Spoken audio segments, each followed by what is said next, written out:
Bienvenidos al podcast Nutrición y Más de Tu Health. En este podcast aprenderás sobre temas de nutrición y bienestar. En Tu Health nos gusta aterrizar toda la información basada en evidencia científica a un idioma entendible y digerible para todos. La nutrición no debe ser complicada, ni se debe sentir que es algo que solo una pequeña parte de la población entiende. La nutrición es para todos. Todos nos alimentamos y todos tenemos una meta. Así que relax, sírvete tu cafecito y disfruta de tu camino hacia una vida más saludable. Somos Bárbara Y Jessica, y juntas somos Tu Health. Hola, hola Tu Healthers, ¿cómo están? Hola, esperemos que estén súper bien y tengan ya su cafecito listo porque el episodio de hoy va a estar increíble porque tenemos a nuestro primer invitado especial de la temporada. Exactamente. Estamos mega felices y bueno, Es si el gustas doctor presentarlo. Adolfo Leiva, cirujano, Buenas tardes. bariatra. ¿Cómo están? Sí, no, pues encantados de tenerte de verdad. Gracias. De hecho, fun fact, el doctor Leiva era maestro nuestro en la escuela.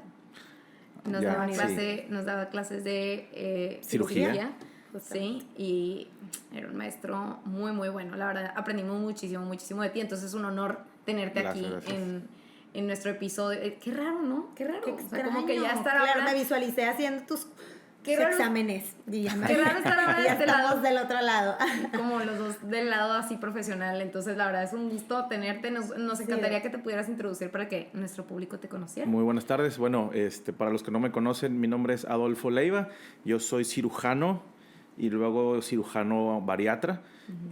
Tengo ya 15 años ejerciendo cirugía bariátrica y en el 2012 que abrió el Zambrano, pues estoy ahí desde entonces estoy en el Zambrano. Hay un piso que estamos los cirujanos, que es el Instituto de Cirugía, y recientemente acabo de recibir el nombramiento como jefe del servicio de cirugía bariátrica para los hospitales TecSalud, tanto Zambrano como San José.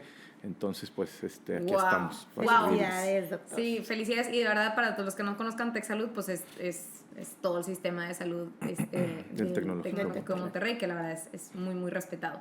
Entonces, bueno, pues vamos a empezar con este tema tan candente. Adelante. Que es la cirugía bariátrica, que ya, pues obviamente algunos de nuestros pacientes nos han preguntado, pero pues queríamos invitar a alguien experto en el tema. Y primero, a ver, doctor, explícanos, ¿qué es una cirugía bariátrica? Una cirugía bariátrica es un procedimiento, como su nombre lo dice, un procedimiento quirúrgico, es una cirugía que se lleva a cabo en el intestino, en el estómago, en el cuerpo de la persona, con el fin de que baje de peso. Tal cual. Sea así, la variante que sea. Okay. Y ahí le agregas ahora un subíndice que es la cirugía metabólica. Mm. Y de hecho ahora todos los consejos, por ejemplo, el Colegio Mexicano de Cirugía Bariátrica de aquí de México y el de Estados Unidos, todos agregaron después, ahora se llaman cirugía bariátrica y metabólica. ¿Por qué? Porque en la cirugía metabólica es toda la cirugía que hacemos similar a la cirugía bariátrica, pero con finalidades de que mejoren enfermedades metabólicas. Claro. Número 1, diabetes, hipertensión, etcétera, ¿no? Entonces, ese es Enfoque lo en que salud. englobamos ahora. Ajá, entonces, antes era más enfocado únicamente al peso y era algo pues muy así como muy encasillado para el paciente obeso, etcétera, ¿no? Ajá. Y ahorita ya con la parte metabólica bajamos los índices y tenemos más pacientes que incluir y pacientes más enfermos y hay gente que ya lo está haciendo por salud más que por cosa estética, ¿no? Wow, qué Totalmente. interesante. Sí, porque inclusive para la pancreatitis y para ese tipo de enfermedades también se hace, ¿no? Se recomiendan ese tipo de cirugías Para los triglicéridos elevados cuando da pancreatitis, para la apnea del sueño, o sea, ya hay una lista enorme de enfermedades y cada vez es más la lista de enfermedades asociadas al exceso de peso, entonces desde infertilidad masculina, infertilidad femenina, mejora la psoriasis, depresión, así infinidad de cosas que si tú las ligas al sobrepeso dices, bueno, este paciente te voy a ayudar. A veces llegan y dicen, ok, quiero que me operes. Y luego le sacas la lista y dices, o sea, no sabía que podía mejorar en esto. Entonces mejoran en otras cosas que ni ellos sabían. O sea, ya una vez que se hacen la cirugía se impactan de que no, ¿cómo? ¿Me estás diciendo que ya no necesito mi medicamento? No lo pueden ni creer. Pero la verdad, qué padre este cambio, que ya el enfoque sea más en salud, más que en intentar cambiar el aspecto físico de la persona, vaya. Claro. Entonces creo que es algo muy bueno. Ahora, doctor, bueno, obviamente sabemos que existen muchas cirugías, pero nos gustaría que nos platicaras como de las cirugías más comunes, las que tú crees que ahorita valga la pena que nuestros oyentes las conozcan, las entiendan un poquito más, porque todos hemos escuchado al tío, al amigo, al primo que se hizo el bypass y luego, no, que mejoraste la manga y dicen como, ¿qué diferencia hay entre una y otra? O el balón. Sí, ¿cuáles están de moda? Ahorita básicamente hay 3 procedimientos y luego ahorita, por ejemplo, el bypass ahorita lo dividimos un poquito, pero tenemos el balón gástrico, la manga gástrica y el bypass gástrico. Uh-huh. O sea, nos vamos de menos a más. El más sencillo es el balón gástrico. El balón ya tiene, ahorita estamos como en el COVID, ¿no? Estamos como en la tercera ola de los balones. Hubo una ola cuando yo estaba hace como 20 años y luego hace como 10 años nosotros fuimos parte ahí de la segunda ola de balones y pusimos cientos de balones. Y ahorita otra vez están como renaciendo porque salen marcas nuevas de productos mejorados. Entonces, el balón, cabe mencionar, no es una cirugía. No hay ninguna incisión en el cuerpo. Se pone por la boca, es una cámara, revisas el estómago, se pone el balón, se infla y el paciente se despierta y se va a su casa. Entonces, es un procedimiento ambulatorio y no quirúrgico. Okay. Entonces, es de silicón, ¿verdad? El balón. Es un balón de silicón. Hay diferentes marcas y a lo mejor la gente puede encontrar diferentes cosas, pero básicamente todos los funcionamientos son los mismos. O sea, es una cosa restrictiva, ¿no? Imagínate que tú traes, el balón crece el tamaño de una pelota de softball, como el tamaño de una toronja grande. Imagínate que lo traes inflado en el estómago todo el tiempo. Ese es el mecanismo de acción. En teoría, pues, te cabe menos comida. Y esto, obviamente, como todos los procedimientos de cirugía, tiene que ser llevado con un proceso de nutrición y psicología anexo. O sea, el paciente con cambios alimenticios, cambios de hábito, etcétera, ejercicio, etcétera, entonces el paciente va a mejorar y al final del camino pues logra algo de pérdida de peso, ¿no? ¿Cuál es el problema del balón? Que es temporal, que lo tienes que quitar. No se puede quedar ahí por siempre. No se puede quedar por siempre. Ahorita hay uno que está de moda que no hay que quitarlo, se desintegra solo y se deshace solo. Y nosotros ponemos otro que es no diferente, que sí lo tenemos que quitar. ¿Por qué? Porque en la segunda ola de balón que ya vivimos hace 10 años, el que poníamos duraba 6 meses. Entonces tú lo ponías, el paciente a los 6 meses estaba apenas llegando a la pérdida de peso y ya se lo teníamos que quitar. Entonces ahorita con 4 meses que dura el otro, yo siento que es insuficiente. Sí. O sea, para que una persona logre buenos cambios, buena pérdida de peso y que le vaya bien, siento que en 4 meses es muy poco tiempo. Nosotros ponemos uno que es la marca es Spatz, que es un balón que tiene poco, que lo aprobaron ya en Estados Unidos también la FDA. Y ese balón Spatz dura 1 año. Entonces yo siento que a lo mejor la pérdida es la misma, con uno, con otro, pero este balón lo puedes dejar un más tiempo, de manera que el paciente no le quites la restricción tan rápido. O sea, porque apenas va a llegar a los kilos que quiere perder y ya se lo tenemos que quitar. Y no, lo podemos dejar más tiempo. Entonces, ese es cómo funciona un balón. Por ejemplo, muchas de las personas que me piden el balón es porque le tienen miedo al quirófano. O sea, a la anestesia, a que me corten, doctor, tengo niños chiquitos. O a lo mejor que la pérdida de peso no tiene que ser tanta también, podría ser. Esa sería la indicación, de hecho. O sea, si fuera por grupos, el del índice más bajito, el que tenga menos peso, de esos son los que serían candidatos a balón. Casualmente, la mayoría de la gente que pregunta por balón pesa más, pero tienen miedo a la cirugía. Okay. Entonces, saben que se tienen que operar o les dices, oye, es que pues, con tu peso es mejor una manga, un bypass, etc. Okay. Pero el paciente, o sea, y generalmente son mujeres, por ejemplo, en edad, niños chiquitos y demás, entonces te dicen, doctor, es que yo tengo miedo, mis hijos están chiquitos, mi esposo no sabe hacer nada y luego, ¿quién los va a cuidar? O sea, ese tipo de cosas, ¿no? Entonces, tengo miedo a la anestesia y demás, que ahorita hablamos un poquito ahí de los temas de complicaciones y de riesgos. Sí. Todo lleva un riesgo, ¿no? Claro. Pero bien llevado y hecho por gente experta y en lugares certificados, pues los riesgos se minimizan bastante, ¿no? Okay. Entonces el balón prácticamente, imaginen tu Helter, no se requiere cirugía, prácticamente es a través de la boca y ya que está en el estómago lo inflan. Entonces tienes un baloncito adentro de tu estómago y por eso pues te sacias mucho más rápido. Y tengo entendido que ese balón puede inflarse más o puede, dependiendo, ¿no? El que nosotros ponemos, que es el que tengo que es Spatz, tiene la bondad de que es ajustable. Se ajusta tu estómago, haz de cuenta. Okay. Tú lo puedes, o sea, por ejemplo, llega mi paciente, se lo ponemos y en 3 meses siente que ya se estancó, ya no perdió peso y todavía le quedan 9 meses de balón. Okay. Entonces, él puede venir, le hacemos otra endoscopía, ponemos más líquido en ese balón y le vuelve a hacer efecto de pérdida de peso otra vez. Entonces, pues hay como un push, ¿no? O al contrario, se lo ponemos, y eso pasaba mucho antes, le pones el balón y el balón genera una reacción, el cuerpo no lo reconoce y el estómago lo trata pues de digerir, ¿no? Entonces avienta ácido y trata de sacarlo y genera náusea, etc. Entonces los primeros días se la pasan ahí medio mal, hay que medicarlos un poquito, tienen muchos síntomas digestivos, par de días. Ya. Y había gente que le duraban los síntomas muchos días, 5 días, 7 días. Entonces, imagínate 7 días vomitando y sin tomar nada. No. Acababan con suero y así. Y luego después llega el doctor, ¿sabes qué? Quítamelo. Pues ya. O sea, ya no lo aguanto, no lo quiero. Y ahorita ya no pasa eso. Entonces, oye, no lo tolero. Llegamos, hacemos endoscopía, lo desinflamos, lo dejamos pequeño, que mejore el paciente. Y en un mes, 2 meses lo volvemos a inflar. Ya. Genial, genial. Okay. Pero ya no se perdió, ¿sabes? Es lo que era lo que pasaba antes. Y ahora también la manga, yo creo que es ahorita de las que más suenan, ¿no? No. Pasando a la manga ahorita es el procedimiento número 1. O sea, sí, mira, fíjate, nosotros, cuando yo salí de cirugía 2007, hace 15 años, fuimos a un congreso, era el primer congreso que hizo el doctor Michel Garnier, que es el que inventó la manga. Hizo un congreso mundial de manga en Nueva York. Entonces fuimos con un compañero que salió conmigo y yo, así de que recién egresados, a ver ahí cómo estaba el show, ¿no?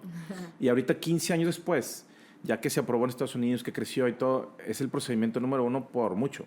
En México también, pero nuestras estadísticas, como ustedes sabrán, pues no son las más precisas. Pero, o sea, todo el mundo ofrece más mangas que bypasses que otras cosas en Estados Unidos, y a nivel mundial la manga tiene así, todavía está muy posicionada. ¿Y qué sería la manga, doctora? ¿Qué sería una manga gástrica? Exactamente, para allá vamos. Esta sí es una cirugía, hay que hacer incisiones, se hace por laparoscopía.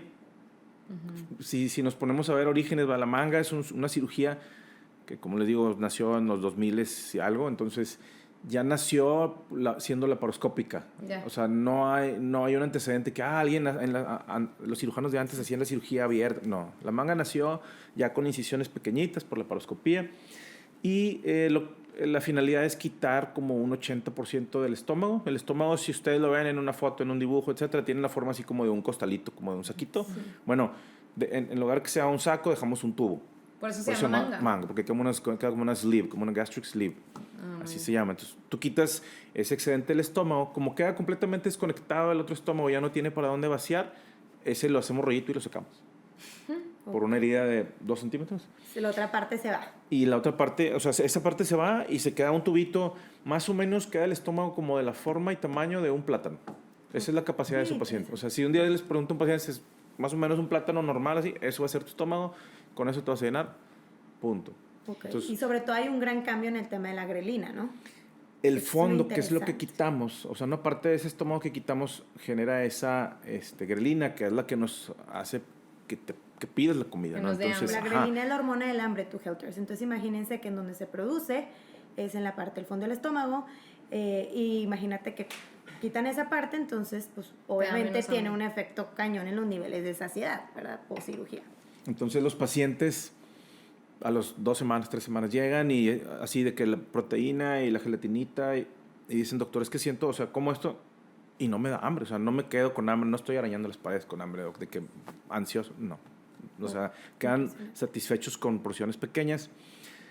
Todo es temporal. El cuerpo es bien listo, el estómago no sabe por qué lo cortaste, entonces al final del camino la producción de grelina se empieza a normalizar y el paciente recupera el apetito y demás. Entonces, en esos meses que se tarda ese proceso, bien llevado con la nutrióloga, la psicóloga, todo el grupo multidisciplinario que tenemos que hacer, ahí sí, el paciente ya aprende a comer diferente. O sea, realmente es volver a educar a los pacientes a comer.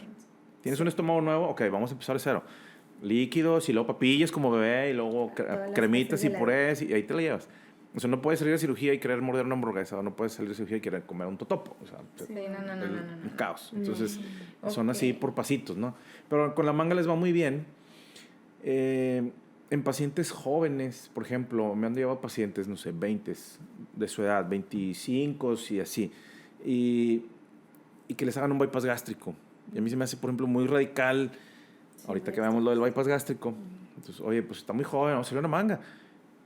Más adelante, si se requiere, pues no hemos tocado su intestino para nada, ¿verdad? Y el intestino está sin tocar. Y a partir de ahorita que hablemos del bypass, vamos a ver que requiere más seguimiento nutricional estricto, ¿verdad? Porque estamos mal absorbiendo. Entonces, la manga, si se ponen a ver, la manga es cortamos estómago, dejamos el estómago chiquito, pero no alteramos el paso de la comida. La comida sigue pasando por el mismo estómago, mismo intestino delgado, toda la comida recorre lo mismo. Al principio podemos suplementarlos un poquito por el tema de que quitamos mucha parte del estómago del ácido clorhídrico, factor intrínseco y demás.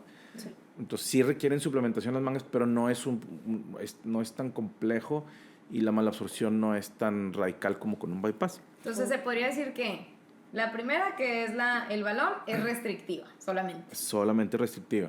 La manga es restrictiva y aparte malabsortiva. Tiene una parte hormonal de la grelina. Tiene una parte hormonal. No tanto malabsortiva, pero sí metabólica. Tiene un aspecto metabólico importante. Tiene doble mecanismo de acción. La parte metabólica es la parte hormonal que decíamos ahorita. Y entonces eso nos ayuda bastante. O sea, eso es para nosotros un push bastante grande. No nada más es hacer el estómago chico. Que eso lo vemos con el balón. Restringimos el balón, pero la grelina está y el paciente sí tiene hambre. Porque sigue estando del mismo tamaño, sigue todo igual. Tiene un estómago grande, tiene un estómago ahí ocupado y todo. Entonces hay pacientes que dicen, doctor, es que yo sigo teniendo hambre, pero pues no me cabe, pero el hambre está y quiero comer. Y con la manga quitas la producción hormonal, entonces tiene una parte restrictiva y tiene una parte metabólica. Y yo nomás tengo una pregunta de la manga antes de pasar al bypass. A ver. El estómago, porque para que sepan los pacientes, ¿el estómago tiene la capacidad de regenerarse? O sea, ¿puede volver a crecer al mismo tamaño del que estaba antes? Difícilmente al mismo tamaño, pero sí puede volver a crecer.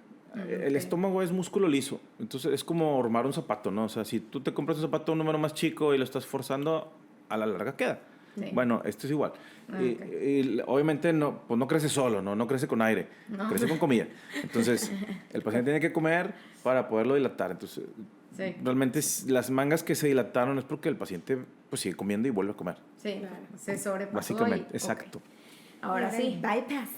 ¿Qué nos puedes decir del famoso bypass? Que me acuerdo que en su momento, hace muchos años, era también el número uno, ¿no? En su momento. El bypass, fíjate, el bypass ha sido, y esa es la pregunta para los residentes, la cirugía nosotros decimos gold standard, el estándar de oro en cirugía bariátrica. O sea, es la cirugía con mejores resultados en mayor cantidad de tiempo. O sea, a largo plazo. Digo, la manga, hace 15 años fuimos al congreso de las mangas, estaban haciendo la manga, etc.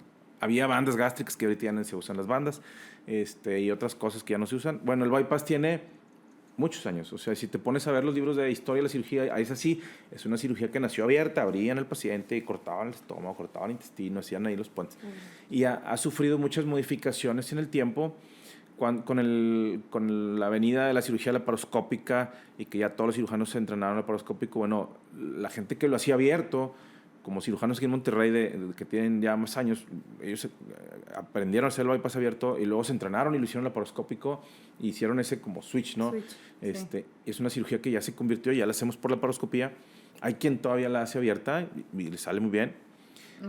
¿Y qué es el bypass gástrico? El bypass gástrico es, ahora sí, una cirugía con doble funcionamiento, que es malabsortivo y es restrictivo. Es restrictivo porque hacemos un estómago chiquito y es malabsortivo porque aquí sí yo altero por dónde pasa la comida. Entonces, el paso número 1, que es el restrictivo, es hacer una bolsa gástrica pequeña. Antes nos enfrascamos mucho en que el tamaño del estómago tenía que ser muy, muy, muy pequeño. Y realmente ya vimos que no es tanto el problema del tamaño del estómago, sino el tamaño del intestino delgado. Entonces, haz de cuenta, cortas el estómago, dejas un estómago pequeño. Y el intestino delgado podemos tener en promedio 6 metros, entre 5 y 7 metros de intestino delgado. Todos podemos tener 7 metros. Y el estándar era como brincarnos, haciendo como una configuración como en Y, ¿no? Cortando las asas ahí de cierto modo, pero era brincarnos como 2 metros de intestino. Aproximadamente. Sobre todo la primera parte, ¿no? Que es el duodeno, que es donde se absorben grasas y se absorben cosas que no nos sirven, pero también cosas que nos sirven. Por eso, esta cirugía es muy importante tener un paciente bien suplementado, bien nutrido. Cortábamos como 2 metros de intestino, entonces la comida, haz de cuenta que de repente cae en el estómago, que es más pequeño, y de repente ya va y brinca 2 metros adelante de intestino y ya le sigue, ¿no? Como el tobogán, pues. Entonces, el paciente pierde peso porque come menos, porque tiene un estómago más chiquito y aparte porque se absorben menos cosas. Y como les digo, ha sufrido ahí modificaciones y de unas y otras. Es una cirugía, por eso es el gold standard, tiene muchos años en el mercado y con muy buenos resultados. No es una cirugía sencilla. obviamente implica hacer cortes ya, o sea, es algo como muy definitivo, como ahorita lo que les decía de la manga, por ejemplo, para pacientes jóvenes, ¿no? Entonces, un bypass implica cortar estómago, cortar intestino delgado, hacer uniones y demás. Entonces, ya es bien difícil como deshacerlo o que ya no lo quiero y ahora quiero otra cosa. O sea, ya un bypass es una cosa un poquito más compleja, ¿no? Okay. Y dentro del bypass ahorita está una variante que mal llamada mini bypass, porque de mini no tiene nada. O sea, ahorita les explico la diferencia, pero bueno. Nosotros, una unión que hacemos entre, por ejemplo, el estómago y el intestino y lo pegamos, eso se llama anastomosis, la unión. El bypass gástrico normal o el típico tiene 2 uniones, una de intestino con estómago y otra de intestino con intestino. Y en el mini bypass gástrico, que les digo, mal llamado mini porque es una cirugía igual de grande que el otro, que el nombre correcto, por ejemplo, en Estados Unidos, que fuimos hace el mes pasado, fuimos al Congreso de la Sociedad de Cirugía Bariátrica y Metabólica y ya dieron como el aval también en Estados Unidos para hacer mini bypasses, que el nombre correcto es bypass gástrico de una anastomosis. Okay. O sea, ya no es doble, o sea, ya no estoy. ¿Qué es lo que cambia? Y de hecho los españoles, por ejemplo, ellos le llaman BAGWA, bypass gástrico de una anastomosis, así, BAGWA. En Estados Unidos es OAGB, o One Anastomosis Gastric Bypass. Okay. Y aquí como todo, mini bypass. Mini bypass. O sea, mal. Obvio, le vamos a poner el nombre. Sí, más como popular. El mini botox. Sí, o sea, ese tipo de cosas. Bueno, pues no es mini bypass, pero bueno, es un bypass de una sola anastomosis. Hacemos un estómago parecido como el de una manga, pero lo cortamos. Queda un estómago delgadito. Corremos el intestino como 2 metros y hacemos esa unión. Y ya no hacemos la otra unión de intestino con intestino. O sea, es la que cambia la intestino con intestino. Ajá, y realmente la pérdida de peso es muy similar. Los efectos metabólicos, que mejora la diabetes, hipertensión, todo eso es igual en uno y en otro. La pérdida de peso es muy similar en uno y en otro. ¿Por qué entonces el mini? ¿Por qué simplificar algo que ya era bueno, ¿no? Porque el bypass era una cirugía muy buena. Realmente se usa menos tiempo quirúrgico, se usa menos material. Okay. Porque estás haciendo una unión menos. Nosotros usamos cartuchos, son grapadoras metálicas, etcétera, sutura, todo eso cuesta tiempo y dinero. Entonces, puedes simplificar una cirugía quitándole unos pasos y eso impacta en el costo. Entonces, tú puedes, a final de cuentas, recordemos que aquí en México casi todas estas cirugías son pagadas por la bolsa del paciente. No la cubre el seguro de gastos médicos, no la hacen en instituciones públicas. Ahorita con el tema del COVID menos, quedamos muy gastados. Entonces los programas que había como empezando, que hacían cirugías bariátricas, los suspendieron. Entonces la gente lo tiene que pagar a su bolsa. Entonces si tú le dices, oye, un bypass y un bypass de una anastomosis y te vas a ahorrar X cantidad de dinero, pues sí impacta, ¿no? Entonces, y sí es significativo. Es significativo. Y te digo, los efectos son los mismos. Ahorita que fuimos al Congreso, ya, o sea, lo presentan con todas las evidencias, ¿no? A nivel mundial ya le habían dado como el aval, y le llaman ellos la IFSO, desde el 2018. Okay. Pero en Estados Unidos, que son como más cuadrados y más metódicos y que todo lo analizan más, acaban apenas de decir, bueno, ¿sabes qué? Sí. El mismo doctor que leyó el de por qué sí, dijo, yo estuve en el grupo del 2018 que dije que no. Y ahorita les voy a decir por qué sí, o sea, por qué dije que no en ese momento y por qué ahora digo que sí. Y realmente o sea, te presentan toda la evidencia, ¿no? Sí. Se han operado tantos pacientes, miles de pacientes en acá.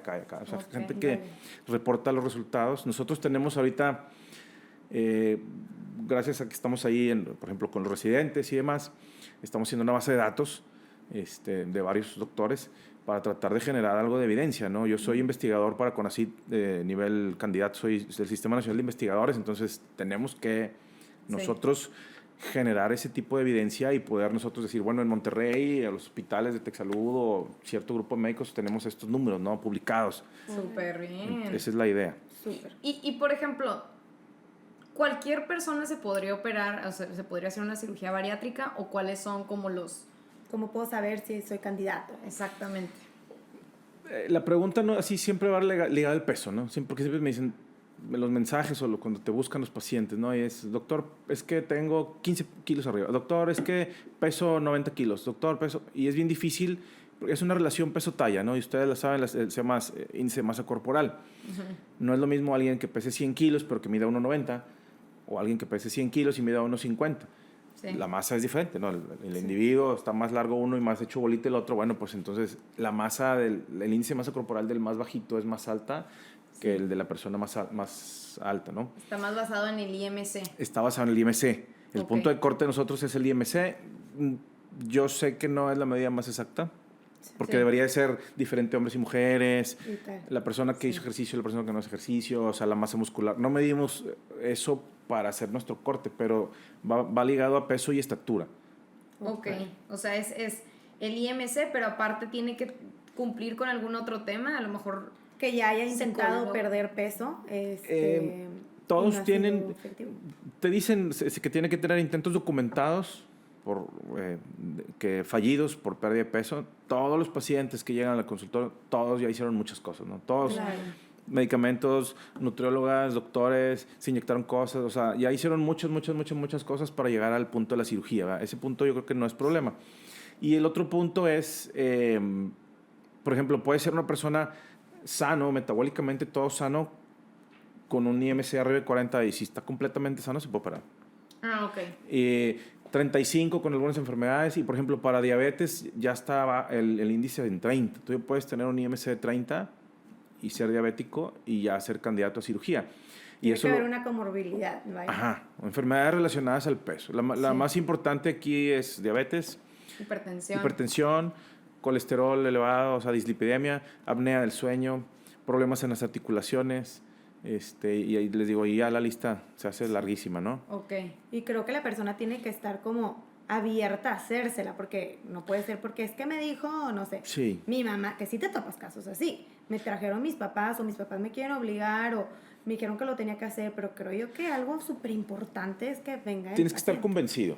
Y todos los pacientes dentro del equipo multidisciplinario, o sea, la norma oficial mexicana nos pide, y por ejemplo en los hospitales no nos dejan programar a un paciente si no tiene una evaluación psicológica y la evaluación nutricional, aparte de la nuestra y la del internista y demás. Pero la psicóloga sí nos ha parado pacientes, o sea, oye, tú lo ves, platicas con él, claro. Y van con la psicóloga y luego salen focos rojos, ¿no? Y sabes que, o sea, hay que atender primero otras cosas, claro. Que esté bien convencido, etcétera, y luego vienes a te operas, ¿no? Entonces, prácticamente como la primera línea de tratamiento para alguien con obesidad sería que haya intentado primero con una nutrióloga, exacto. Que haya intentado como de manera un poco más natural bajar, y que si la segunda línea de tratamiento creo que eran medicamentos, si no estoy mal. Ajá. Sí. Y la tercera línea ya es cirugía. Sí, nosotros ya somos como el tope. Como ya estoy harto, ya intenté todo. Y por ejemplo, si tú te vas a la parte de medicamentos, y lo vimos alguna vez en clase hace años y han cambiado con el tiempo, y los medicamentos no tenemos muchas opciones, o sea, es la realidad. Sí, y muchos de los medicamentos que usa la gente son cosas no autorizadas, y cosas que tienen hormona tiroidea y cosas que tienen... Ajá. Ahorita hay una nueva generación de medicamentos que a lo mejor, o sea, que sí son prometedores. No puedo decir la marca, o no sé si la puedo decir, pero una plumita que se inyectan. Ajá. Pero sí sabemos. Ajá, todo el mundo, o sea, hay una que se pone cada semana, hay una que se pone todos los días. Sí. Y que ahorita se está yendo mucho. Y aún así, si tú te pones a ver los resultados, por ejemplo, de las plumitas y del medicamento, pues es un resultado bueno, pero no tan bueno, ¿no? Claro. Y en el momento que los pacientes lo dejan, o sea, yo he visto pacientes que llegan a operarse y dicen, doctor, es que usé la plumita 6 meses y pues bajé 2 kilos, 5 kilos. Ya. Y aparte son bien caras. Y son cosas caras. Sí, no, es todo un tema. Ahora, doctor, hablando de esto de la pérdida de peso, ¿cuántos kilogramos puede llegar a perder un paciente con esta cirugía? Sé que es distinto. Y depende con qué haya empezado. Bypass versus manga versus balón, pero un promedio más o menos, tengo entendido que con el bypass es hasta el 80%, con la manga del 30 al 50%, por ahí, del exceso de peso. Creo que con el balón menos. Tú más o menos. Depende mucho de la obesidad, así como la que traigan al inicio, ¿no? Sí. Los pacientes más difíciles son los que tienen menos peso que perder. Okay. O sea, el paciente que tiene un IMC de 31, diabético, probablemente tiene menos sobrepeso, menos obesidad, entonces para él perder 20 kilos ya es, o sea, y lo puedes dejar en un IMC sano con 20, 25 kilos, ¿no? Sí. Pero pueden perder, pacientes de 170 kilos que bajan 60 kilos, 70 kilos, entonces... Sí, depende mucho del inicio. Depende del inicio, pero es como dice Bárbara, el tema aquí es el exceso de peso. Entonces, si tú dices, el peso ideal del paciente son 80 kilos y él pesa 140, Entonces estamos pesando 60 arriba, ¿no? Totalmente. Un procedimiento en cirugía o endoscopía o lo que sea, se documenta como exitoso si pierden el 50% del exceso de peso. Okay. O sea, eso es como el top. Casi siempre es un periodo de un año, ¿no? Se supone que les das hasta el año. La mayoría de las cirugías pierden más. O sea, con una manga pierdes más, con un bypass pierdes casi el 100%, o a veces hasta más. Depende mucho del apego al paciente, de que el paciente haga ejercicio, de que el paciente que tenga muy buen seguimiento, ¿no? O sea, el seguimiento es muy importante. El seguimiento aquí es clave. Y tú le dices al paciente, por ejemplo, les tienes que dar opciones. Oye, mi psicóloga te puede ver en línea, si te sientes mal, así tú le avisas, ella te puede ver, te puede atender. Si no estás aquí en Monterrey, te sacan videollamadas. Ahorita con la pandemia se nos abrieron mucho las oportunidades de consulta en línea. Yo soy malísimo para consultar en línea. Ya, o sea, a mi edad ya no me pude como adaptar, pues, o sea, entonces yo iba... No es lo tuyo, sí, me encanta. Como yo iba con máscara y con todo al consultorio, pero iba al consultorio. Sí. O sea, no puedo yo con una camarita y así, claro, nunca se me dio. No, y también creo que son temas en los que sí prefieres ver al paciente presencial, ¿verdad? Pero, por ejemplo, la gente de su generación, un poquito más chiquitos que yo, lo hacen muy bien, o sea, se adaptaron muy bien y te puedo ver por Zoom y te puedo ver acá y tienes tu lista de pacientes presenciales y pacientes virtuales y lo hacen ya muy natural. Y qué padre, porque es bien importante el tema del tratamiento multidisciplinario. O sea, yo me quedé impactada con una persona que conozco que se hace la cirugía y lamentablemente su cirujano no, el tema de la nutróloga y el tema del psicólogo, hace cuenta que ni le platico. Creo que se hizo, no me acuerdo, creo que se hizo la manga. Obviamente, lamentablemente pasó por una depresión muy fuerte post cirugía. De ser el hombre que siempre se estaba riendo y al final dijo, pues sí, ya estoy yendo al psicólogo, pero 6 meses después. Porque a mí nadie me dijo que necesitaba hacerlo. Eso debió haber, eso. Como, y a lo mejor el foco rojo sale en la primera cita, ¿no? Yo siempre veo los reportes, me los manda Nelly por PDF, los reportes de los pacientes, el previo y el post. Y el post los ve a las 2-3 semanas, ¿no?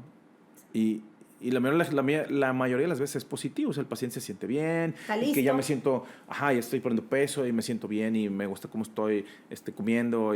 Pero sí, de repente hay algunos que otros que así extrañan cosas, ¿no? Y es que ya esto y lo otro, y yo quería comer o... Sí, que no, a lo mejor es tan importante que vaya acompañado de terapia. Entonces sí tiene que ir, y ahí es donde tú dices, bueno, pues a este hay que darle seguimiento, o sea, a este te le pegas y ahí seguimos, ¿no? Tu Healther, recuerda que ya puedes comprar nuestra proteína en línea ingresando al link que les dejamos en la descripción de este episodio. Recuerden que es una proteína aislada de suero de leche. Tenemos 2 sabores, que es cocoa natural y vainilla. Son ingredientes naturales, está endulzado con fruta del monje y stevia. Tiene una mezcla de fibras vegetales para que sientas saciedad durante todo el día. Estas fibras son de papa, plátano y naranja. Y lo mejor de todo es que es creada por tus nutriólogas favoritas. Por ejemplo, ¿cuáles serían las implicaciones nutricionales que se tienen que tomar en cuenta? O sea, ¿qué podría pasar con un paciente que no se asesorara o que no llevara este seguimiento? Con un nutrólogo, por ejemplo. Con un nutrólogo, con psicólogo, o sea, como que... Con una manga, a lo mejor es menos, por el tema que decíamos, ¿no? Que no hay... Menos probable una deficiencia o un nutriente. No alteras el tránsito de la comida. Pero sí a lo mejor puede haber un poquito de anemia y algo de malabsorción de micronutrientes y demás. Entonces, sí hay, por ejemplo, caída de pelo, aún con manga. Algo de anemia puede haber si el paciente no tiene suplementación. Pero los pacientes, los preocupantes serían los de bypass, que no tengan seguimiento, ¿no? Claro. Y todo el mundo o sea, tú les preguntas y todo el mundo conoce a alguien operado que dicen, es que se ve raro, se ve mal, se ve como enfermo, o siempre está cansado, o está súper anémico siempre, o se le cae todo el pelo. Niveles de masa muscular sumamente bajos, que entonces, se notan. Dices, no son pacientes mal operados, son pacientes mal seguidos, o no mal suplementados. O que no se toman los suplementos. A mí me ha pasado que un paciente dice, yo me dejé de tomar mis suplementos a los 6 meses. Sí, y muchas veces, algunas veces así como tú dices, ¿no? Oye, es que a mí nadie me dijo, o sea, tú les preguntas, doctor, pues a mí me operaron y a la semana me vieron heridas bien y vaya a tu casa. Y hay gente que dice, no, doctor, pues sí, pues me acuerdo que me buscaban, pero pues yo no les hice caso. Entonces, hay veces que es más por el paciente, hay veces que es parte del equipo multidisciplinario, hay veces que hay un poquito de todo. Pero aquí el punto es, todas las cirugías requieren de un seguimiento. 100%. Entonces, 100%. Y por ejemplo, los de bypass se tendrían que suplementar ya... Crónicamente, sí. Crónicamente, o sea, ya por siempre.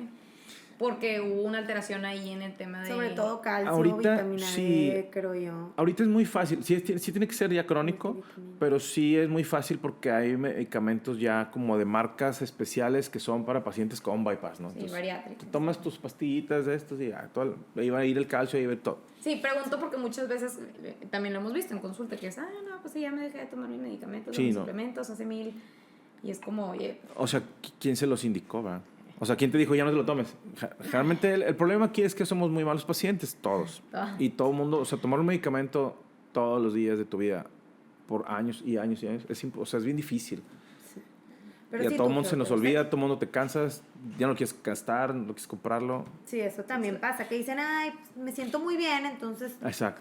Pues mejor este dinerito lo gasto en esto y no te das cuenta. Pero si tu health traes mucho ojo, es importante si conocen a alguien, si ustedes si hicieron alguna de estas cirugías, tomar en cuenta el tema de la suplementación, no se lo tomen a la ligera, puede darse una deficiencia de hierro, de vitamina D, de calcio, de las vitaminas B, del grupo de las vitaminas B, por ejemplo, entre muchos otros nutrientes. Que ahí es donde nos gustaría que también hablaras un poquito de los riesgos, ¿no? O sea, de los riesgos que pudiera tanto yo diría que más en postcirugía, porque en cirugía, bueno, pues obviamente, pues como cualquier cirugía conlleva riesgos, ¿no? Y claro que tu doctor es muy importante y que esté, como tú dijiste, certificado, avalado, etcétera.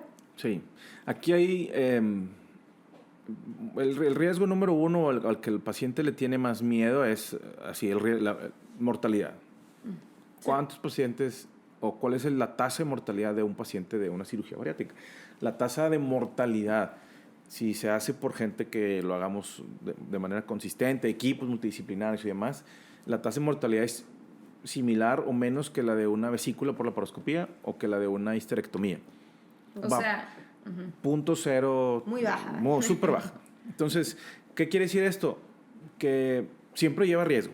Sí. O sea, cuando me preguntan, doctor, ¿verdad que no tiene riesgo? Le digo, venir al consultorio ya tiene riesgo. O sea, ya te subiste un carro, cruzaste el túnel, llegaste, te estacionaste. O sea, pueden haber pasado 1000 cosas. Ahora, imagínate que vienes al hospital, pasas todo eso y aparte te abrimos el estómago. O sea, te abrimos y te... O sea, siempre hay un riesgo. No puedes decir siempre que no. Riesgo. Pero el riesgo, el importante aquí, por ejemplo, la mortalidad es muy baja. Y el otro término es morbilidad. O sea, cosas que puedan pasar o enfermedades o complicaciones no mortales, sangrado, infección, fuga, todo eso, la tasa también es muy baja. Estamos hablando de menos del 5%. Okay. Entonces, y obviamente pacientes, o sea, entre más enfermo esté el paciente, pues el riesgo es diferente, ¿no? Si el paciente tiene 25 años y IMC 40, pero no tiene ninguna enfermedad metabólica todavía, el riesgo es menor. De 50 años. El riesgo es 50, que ya se infartó, diabético, hipertenso, con una, o sea, 5 o 10 enfermedades, o sea, ese paciente tiene más riesgo. Claro. Y la otra es riesgos en las, o sea, el riesgo propio de las cirugías bariátricas, tanto manga como bypass, es todo lo que nosotros cortemos y peguemos, o sea, ya sea que, por ejemplo, en la manga que cortamos y que queda un tubito y que quedan las grapitas y demás, o en el bypass que hacemos la unión ahí, hay un riesgo de fuga, ¿no? Sí. Entonces, por eso... Como una manguerita. Pero por eso debe haber un muy buen seguimiento. Muy buen seguimiento. Atentos de síntomas. Exactamente. O sea, un seguimiento, todo así a tiempo. Prevenimos bastantes cosas, ¿no? Tratamos de hacerlo, por ejemplo, en cirugía nosotros hacemos pruebas, ¿no? que llamamos de hermeticidad, ¿no? Para ver que no haya fugas en ese momento y demás, observamos al paciente, se queda internado. Creo yo que debe haber un buen seguimiento con el doctor, debe ser un buen doctor. Aquí el punto ese es el punto, o sea, o sea, si todos los que nos estén escuchando,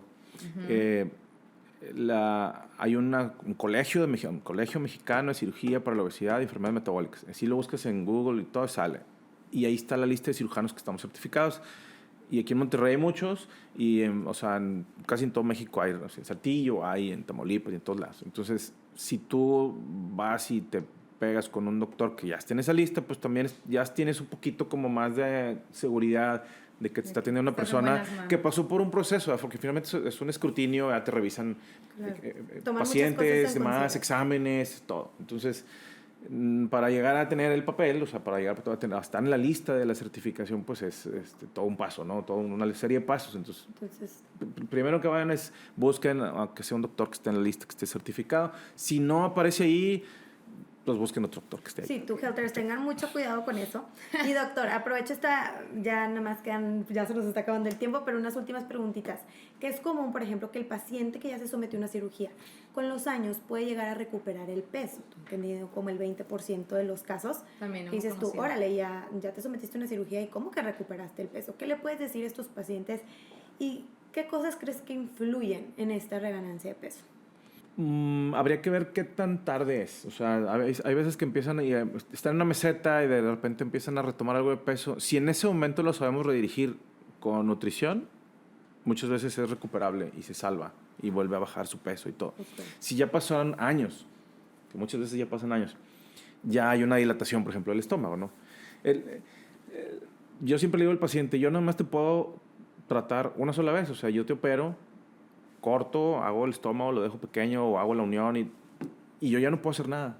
O sea, ya esa ya no se puede, o sea, en teoría ya no le debemos de modificar ni de tocar ni de nada. La herramienta ya está y ahora sí es cómo la uses tú y cómo la uses en conjunto con el equipo. Entonces, yo les digo, la cirugía es como un remo. Yo te estoy dando el remo y tú sabes, y te ponemos el equipo para ayudarte a remarlo, ¿no? La psicóloga, la nutrióloga, ahí vamos todos con el remito.